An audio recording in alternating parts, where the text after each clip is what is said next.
Warframe is a big, complicated, buggy game which has seen a lot of changes over the years. Inevitably, this creates a bunch of myths or false expectations about how it works. Nearly 100,000 people tuned into the last myth-busting video, so let's take on another 5 myths that flow through Warframe. I'm the Kengineer, let's solve a practical problem.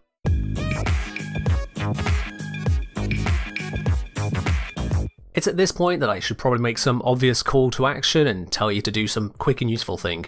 Not this time, I'm sure you can figure it out for yourself. Instead, let's get straight onto our first myth. Vigilante mods on your Sentinel still apply when you swap out the Sentinel. This one was raised over in my community Discord, and knowing how weird Warframe can be about set mods, it was worth a look. You see, if you equip a Sentinel or Moa with most robotic weapons, you can then mod that weapon with Vigilante set mods. Up to 4 of them can go onto the Sentinel. The set effect for the Vigilante mods is that when you land a critical hit using a primary weapon, you have a chance for that crit to be raised up by 1 tier. With 4 Vigilante mods, that chance is 20%, meaning 20% of yellow crits would become orange, 20% of orange crits would become red, 20% of red crits would, well, they'd still be red, but they'd hit even harder, and so on. You can take this all the way up to 30% by using the remaining Vigilante mods on your Warframe, such that your loadout has a unique version of each Vigilante mod somewhere. What's curious about this set is that the UI shows this set effect still applying even when you switch away from your Sentinel or Moa to a companion that doesn't use these robotic weapons.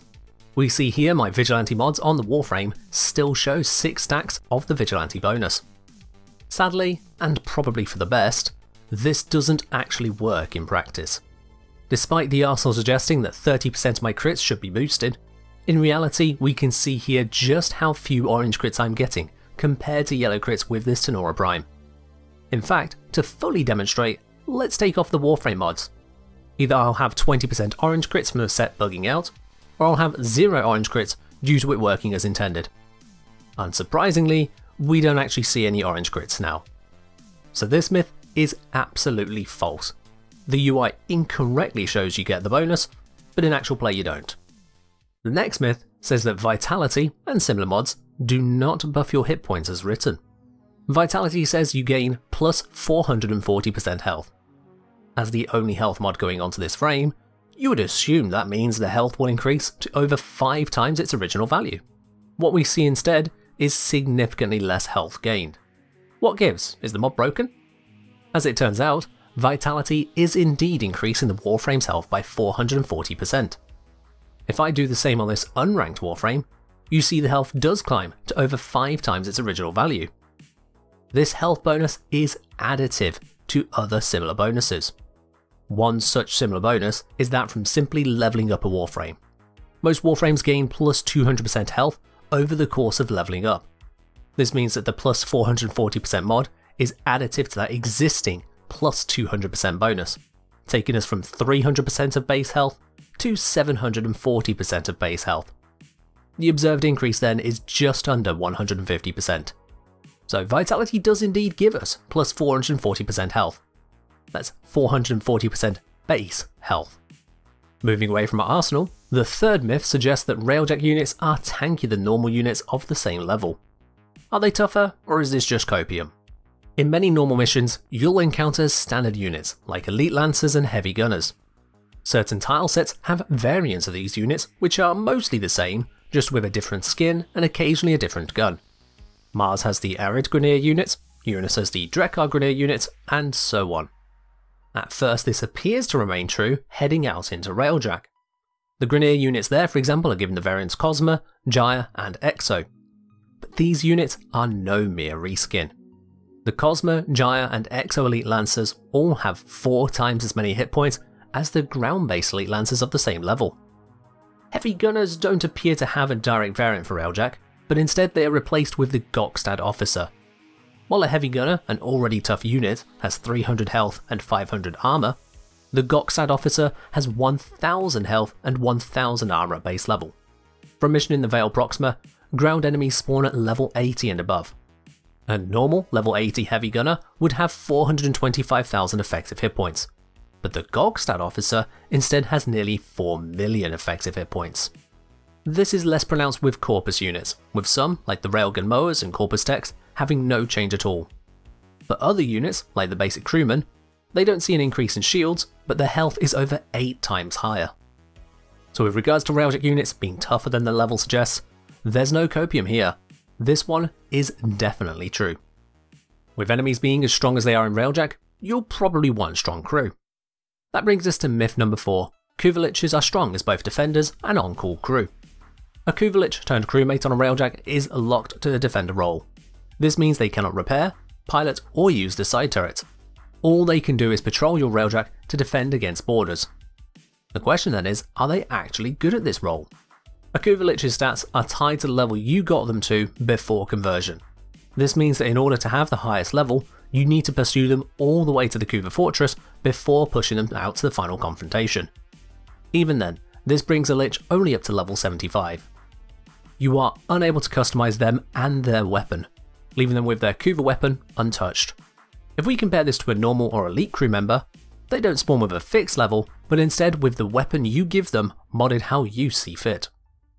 Not only can a normal crew attend to all roles on the Railjack, their damage output is significantly better than a Kuvalich when suitably modded. It's no contest really. So despite the hit points, the grim appearance and the locked in Kuva weaponry, they are completely outclassed in the one thing a Kuvalich is supposed to do. The myth that Kuvaliches makes for a great defender is just a myth.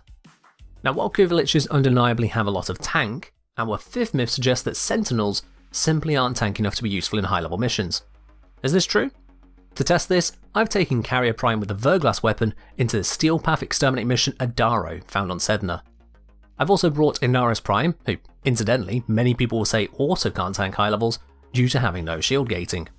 For this mission, I'm not going to make a single attack or cast a single ability. No Scarab Swarm, no room clearing AoE. Either my Sentinel gets the job done, or both it and I will die. You've probably figured out I didn't fail the mission. Sentinel damage output is low, but Carrier, using Verglass, managed to solo the entire Steel Path mission. Multiple times over in fact, to make sure it wasn't a fluke. Sentinels are vulnerable to direct damage, but usually they are not the target for enemies. This means only explosives, electric procs, and gas procs are a threat to your Sentinel normally. Most of all other damage will be aimed at you, as unlike with pets, if the enemy can see your Sentinel, they can usually see your Warframe. If however you go into operator mode and then hide away, then yes, your Sentinel will become the primary target and evaporate. As a result, Sentinels are a poor choice in endurance missions, as you will eventually take enough AoE hits to burn through your Sentinel's lives. However, in a 20-minute mission, even on the Steel Path, it really doesn't take that much to keep the Sentinel alive. Use some defensive mods, and watch out for anything AoE. Generally speaking then, this myth is false. Okay, I said we were going to have 5 myths today, but something I came across on the wiki absolutely needed addressing, and what better video than this one. The wiki states that a Yrali Spectre will not use any abilities at all.